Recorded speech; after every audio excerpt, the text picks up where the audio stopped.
we started out talking about the fact that there was this undiscovered message in art. Then, once we started learning how to read it, we started understanding what it said. And on the superficial levels, it seems like it's introducing you to your brain and your nervous system and whatnot. But as you get into it farther, part of the science and part of the reason why the alchemical alembic was originated as this metaphor for this occult or esoteric activity is that it is literally using this nexus of the liquids and lymph and blood in your system, the electromagnetic aspects of your system. So your lymphatic system, your bloodstream and stuff, is how we have emotions. The lymph and the hormones and whatnot in the liquid system, in our liquid tree, our bloodstream and our lymphatic system, governs emotion. We have another tree that's our nervous system, these filaments of electricity or fire that govern our thought. And there's some interaction there, but this what were we talking about? I lost my place. What was the last thing you said? Well, I was talking about the fertility and the Eye of Horus and the ventricles. Oh, right.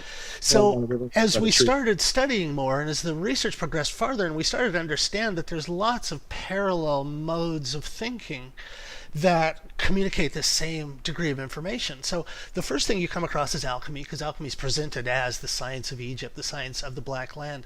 But then we started noticing that there were these symbols that were in common among Taoists, among the Hindus, the Tantrists, and the Eastern people, as well as the Kabbalistic body of knowledge, that there were these certain symbols and these certain sets of instructions.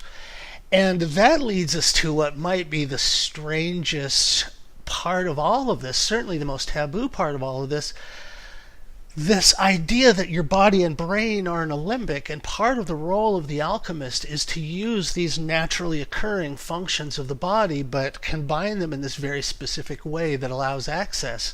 So this is something that we haven't talked about nearly enough. One of the best movies ever made had a character speaking these words. Dr. Strangelove. Remember Dr. Strangelove? Yep. There's this scene where the character that is literally insane. The only thing we know about him is he is insane and dangerous. I forget his name now, but his whole thing was he was obsessed with purity of essence, the purity of essences. And that Stanley Kubrick's decision to first of all make the insane character relate this information.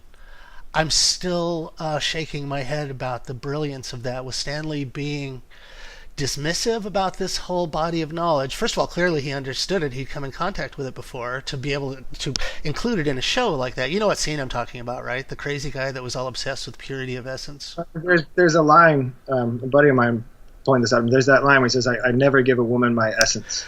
Mandrake women sense my power, but I deny them my essence. They want my essence, but I deny it to them. That is just brilliant and hilarious and a brilliant dialogue. One of the best films ever made.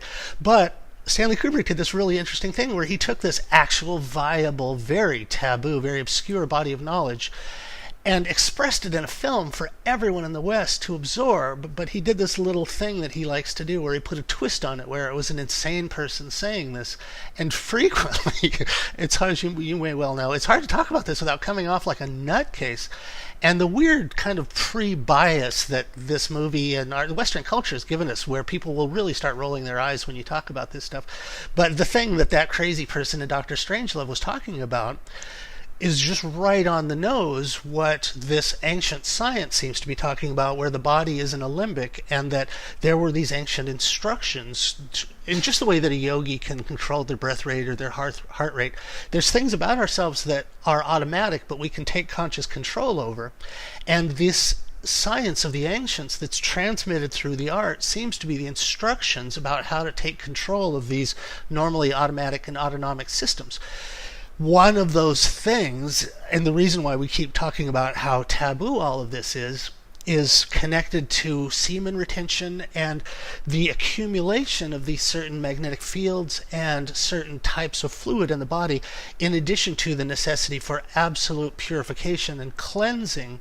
And it's another one of those triangles that if your blood, your lymph, your electrical system, your meat body are all purified, then this electromagnetic thing can happen that literally can't happen if you're eating, McDonald's, or not to pick on McDonald's, but if you're not eating, if you're not purified, if you're drinking alcohol. So the reason why a lot of modern day religions have these vestiges of purity and purification is that there was this actual pragmatic science that had to do with not expending your energy, but retaining it, purifying it, and amplifying it. So that was just a little missing bit before what you've talked about. Brad's done more research into this. And once you start seeing this, as Brad's done, and let's talk about Santa Claus and about Hercules and stuff, this basic idea not only bubbled up, could double feature. That's a good sentence. Talking about Santa Claus and Hercules. Right? Paired up again. These ideas, what I'm trying to get at here is it wasn't just Stanley Kubrick, but there's so many cultural references to this stuff. It's such a weird part of our psyche. Everyone knows this stuff, but you don't know that you know it because it was installed in your psyche through allegory and through myth and through symbolism. So let's talk about some of those things. There's a secret that we've discovered that was in the art. And oddly enough, it's something you already know, and it's something you've known since childhood. You want to talk about that Santa Claus thing?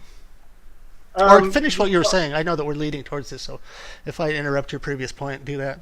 I think to go to the idea of the physiological aspect of things is that it seems like in every religion and throughout human history there's always this idea of purification. You have to be washed, you have to be cleansed, you have to be, before you enter the temple, you have to be purified. And there's always these ideas of baptism and then sort of, you're getting dunked into water, and there's a purification process of all of this. I mean, then that's the whole point of alchemy. I mean, the whole point of alchemy is to refine something and purify it until you capture, to your Stanley Kubrick thing, that you capture its essence. I mean, even that word "s" is the isness of something, right? Wow. What it Essential. is. Yep. Essential, yeah, essential oil, all this stuff like that. So, and even the idea of, people always take great offense to the idea of Freemasons or secret societies referring to people as profane. And profane just means unconsecrated. It means unclean. And that's profanity. These are the dirty words, right? But so something that's profane is just something that has not been cleansed. It hasn't been, you wouldn't let somebody walk into your house if they haven't cleaned their feet. If they have muddy feet, they got to clean their shoes before you can come in and sully our house, with your muddy shoes. But that, and for the Greeks, they have, miasma and Carthamos, where you get where there's this idea of pollution and purification. Oh. And this is sort of the Seth and Horus. Is that where the word catharsis comes from? You get the impurities out through like a catharsis. You throw up the. Wow. Okay. Exactly. Yeah, that's where that word comes from. But so there's this idea of once you get this physiology of the body into this purified state where it's a pure alcohol, in that way of alchemy where you're refining something and you're not allowing impurities to come in, and we are self-polluting our bodies all the time. And think about every time you get angry, the idea that your blood boils. When you're stressed out, you're changing your physiology. When you have sex, your physiology is changing. Anytime you're doing any of the sort of the 7 deadly sins, it's having sort of an effect on your physiology. Whereas this whole idea of the righteous or the pious religious man who's doing his work for God is this idea of being a good person and having all of these, being morally good, and it's not so much that they're talking about you should just be a good person so you get to heaven and all of these things. It's that for some reason, through behavior that we deem good, it has physiological benefits that affect the fluids of the body. And if you can purify and refine those fluids to the point where it is at its most pure, you get this fuel, this physiological fuel for this enlightenment process. The Santa Claus thing is that's George Carey and Inez Perry. And anybody who's read God-Man, The Word Made Flesh, I can remember Gary read that book, and I asked him. I asked him when he read that book, and we had both just stumbled upon that book within like 2 months or 3 months of each other. We didn't know each other at that point, but we both just that book just happened to come into our lives at sort of a very similar time. But anybody who reads that book, that's George Carey and Inez Perry, where it talks about this part of the brain called the colostrum. And from my own research and looking into it, it's hard to find information about the colostrum. I don't really know very much about it. It's really difficult. Just you go into the internet and you type it in. It's tough to find out stuff about it. But George Carey and Inez Perry talk about this idea that supposedly there's a fluid that comes out of the colostrum and pours down into the brain, and it goes down the spine, and it does all this stuff. And that's where you get the idea of Santa Claus living up at the North Pole, the North Pole being the top of your head. And the colostrum is Saint Claus or Saint. The colors traditionally associated with the Ida and Pingala are red and white. He comes down the chimney. Go the spine. Yeah, so he comes. And he gives presents. He gives presents. If you're good to good children and not bad children. Wow. And he gives coal, right? And even the other interesting thing too, to this idea of retention of fluids, it's sort of Jordan Maxwellian wordplay in a sense, but like when you think about money, if you save money, you're wealthy. You have a well of money. If you spend it, you're poor, right? So this idea of saving something versus pouring something out. Wow. And there's that physiological or that fluid play, and also to be wealthy, you have a well, right? You have a reservoir of funds and things that your life is great when you're rich and you're wealthy, and when you're poor, your life sucks, right?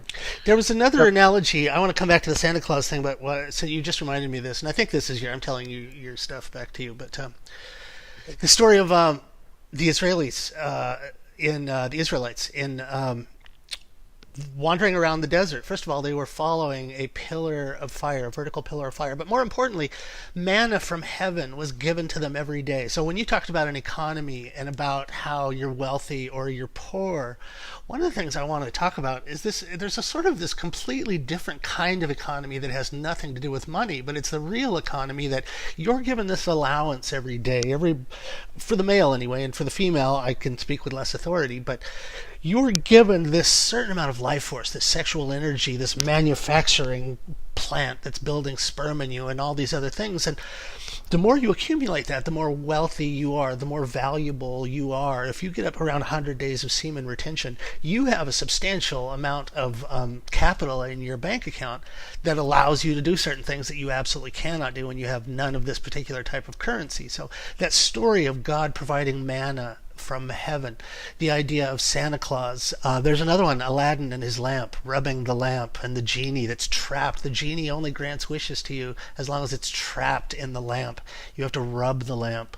I don't know if you've seen episode 6, right? Did you see all those Ouroboros symbols that I found that had a lamp in the middle of them? Yeah. It's the most tantric schematic I've ever seen. And the lamp even has this phallus. I mean, you couldn't be more explicit about this is what the lamp is. It explains the metaphor of the genie. So you have all these things. You have gifts. You have the chimney. You have the colors red and white. You even have that little drop of semen on the ball of Santa's hat. His hat looks like the end of a penis. So the missing thing that we're not really hitting you over the head with here is it's sexual abstinence, the idea of a sacrifice. The thing you're sacrificing is constantly expending yourself sexually. And when you can bring yourself to, and that's not the whole secret, but that's one of the roads that you have to cross to get to this certain achievement. And so it's an intensely sexual thing, and in a weird, ironic way, it's anti-sexual because you never come to the climax of your sexuality. So by not having sex, you're constantly in this sexually amplified state, or not to be lured, but you're in this state of higher magnetic presence, and whatever it is in semen, you know how you can go into a hotel room with a black light and you can see all the spots? There's this life force that you can't clean up off the wall or the curtains or I don't want to get too graphic. I do, but I'm not going to. But anyway, there's this thing, phosphorus, and these odd chemicals that are in semen that actually glow. They actually produce light, and so that's why you can go into a hotel room with a black light and you can see who. Anyway, I'll let that thing rest. But so when you talk about Santa, Santa is one of a number of traditions that incorporate sexuality, the colors red and white, gifts, the chimney. Anyway, go ahead. So I just wanted to, for people who are completely unfamiliar with this idea, it's a huge idea, but it's been with you literally since childhood. Well, even Jack and the Beanstalk, you're climbing up Wow. a stalk or a spine that goes up to heaven, that goes up to the head, and there's a goose that lays golden eggs, and there's a harp too, and those are all very interesting symbols. Jack brings back down, and he is rewarded with, right, too. But what was I going to say? Santa Claus. So Santa Claus, the red, white, and black are actually the colors of alchemy. The other thing I wanted to talk about too is kind of going back to the pineal. The fact that so many people put so much emphasis on the pineal, and George Carey talks about this. That his idea that the pineal secretes a particular fluid and the pituitary secretes a particular fluid, and it's in the thalamus where these two polarities kind of come together, and this idea of an immaculate conception, which is where these two glands are creating something with their fluids, but the ultimate virgin birth. That's an extremely important point. This is the ultimate virgin birth. Go ahead. And thalamus, I believe, it means chamber, bed chamber, bridegroom chamber. Bridal chamber literally means the bridal chamber, thalos or something. But so what I was going to say is that this interesting thing about the pineal. There was a documentary you told me to watch that was about like behaviorism in school systems. Do you remember the name of that? The Policeman Inside, that one, or The Deliberate Dumbing Down of America? It was about like the school system and stuff like that. But it all deals with behaviorism, and there was a guy in there who was sort of the father of behaviorism. I think John B. Watson, and I have his book. I was reading the other day on. Was that Charlotte Iserby? The Charlotte Iserby thing? I think so. It might be, yeah. But in John B. Watson's book on behaviorism, he has a whole section on the glands, on the endocrine glands. And he writes this thing. I think that book was written in the 50s, so I'm not sure if this is fully up to date. But I've seen other people talk about this same sort of idea, which is that the pineal gland begins to atrophy after puberty. And there's this. I think the idea basically goes that and also the pituitary gland and the pineal gland are very much interrelated to the development of the sexual being of your unfoldment into puberty. But so I think the idea is that when you're first born, nature is trying to make sure that you survive to puberty so that you can make more offspring and you can just sort of continue the cycle. And so what John B. Watson talks about is that I think he said as early as like age 7 that's when the pineal gland begins to atrophy, and that its job is to sort of prolong the development of the sexual organs. And it goes to that point that you're talking about retention of fluids, and it is unfortunate that it seems everything that I've found that it's mostly you hear about seminal fluid and you hear about males. You don't really hear that much about women. Yeah. And that makes sort of sense considering that men are sort of the ones writing about all of this stuff. But you do hear occasionally that it relates to menstrual blood in women, and that's sort of the same thing, that they have this loss of fluid that when you're young and you're not sexually developed, all of the fluids of the body are retained within to make it get it to this point of puberty where it can start making offspring again. And that's sort of what happens, is that you hit this point of sexual maturity where the glands in your brain, I think, start to behave differently. And I think the idea is that through not going through the processes of generation and not having offspring, that through retaining these fluids the same way that perhaps you did when you were a child, that these fluids are then building yourself up again, and you are getting these kind of nutrient-rich, all of the elements that are necessary to make a human being. All of this stuff is being put back into the system, and it's feeding it and making it stronger and making it stronger, and I'm pretty sure that's the whole idea about this idea of retention of fluids, is that instead of giving them to the next generation to make kids, or giving them just for the sake of pleasure and feeling good, there seems to be something involving all this physiology of the human body, that if it is used just for the sake of further development of the individual, you are cycling through the physiological pathways of the body, and this alchemical laboratory of the body is refining these things the same way that you would, like, triple distill tequila or something like that. That you are keeping these things and you're getting rid of impurities, and you're just constantly refining something down until it's more pure and it's more pure. And so let's spend a moment on that for a minute. You said this really fantastically in the show, that we can look at alcohol and the distillation process of alcohol as being very analogous to this. So there's a stage at which you can drink wine, or you can take the wine and redistill it to turn it into brandy. So my understanding of this, as far as I've been able to get with this, is that there is a small magnetic field associated with your pineal gland and with your pituitary gland. And in some of the really cool super occult, hard to find books from the turn of the century, they would talk about how the work of the alembic, or the work of the reason that this meat system can translate into consciousness, is that through purification and through these specific types of meditation exercises, but mostly through this thing that you accomplish in your body, you expand the magnetic fields of these 2 points until they overlap, and the place they overlap is the thalamus. And so the thalamus has this enriched magnetic field to work in addition to the fluids and everything. We've talked about how this is a nexus of a number of systems. This alembic that is the exact center of the head and the place where the hemispheres join. Thalamus really seems to be, people talk about the pineal being the center of the brain. Thalamus is the exact center. Yeah, the pineal seems to be kind of in the back a little bit more than it is. So again, with the Ida and Pingala, the Sushumna, the main channel, goes to the thalamus. The thalamus really seems to be the arena, and the thalamus is actually the thing that looks like an eye when you're talking about the third eye. The thalamus just looks like an eye. It has a little dot where the pupil would be. And so through this lack of expending yourself, most people, I'm sure, God help you if you're not, familiar with the idea that an orgasm feels like this magnetic buildup, very much like when you have socks on and you walk across a carpet, you build up a static charge, and then you touch somebody and you, whatever that's called, expand or dispel that charge. So your body has all of these electromagnetic systems in them, and they're very important to consciousness, but they're also very important to sexuality. So orgasm is like this forest fire through your body where all this accumulated magnetic tightness, these fields that have amplified and gained in strength, immediately get burned off and go back to zero again. And this is the point at which I think Tantra applies to women as well as men, that our kind of the machinery is a little different, but our nervous systems are the same.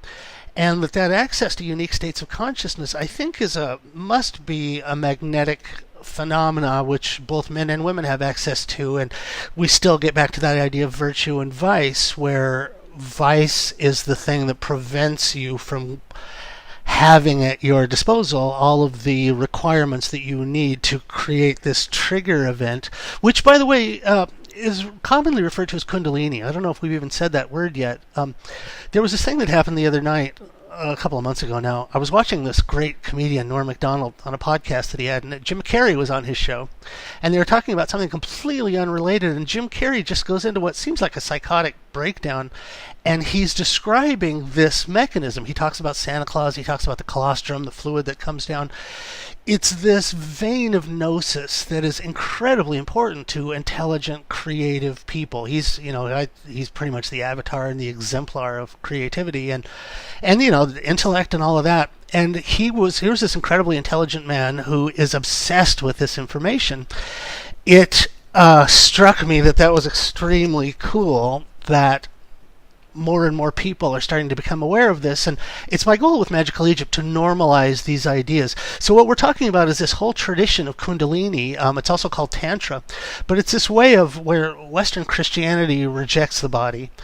In the East and in ancient Egypt, as we've seen from the art, there's this thing that's more like alchemy, where nothing's thrown away and everything is an essential component.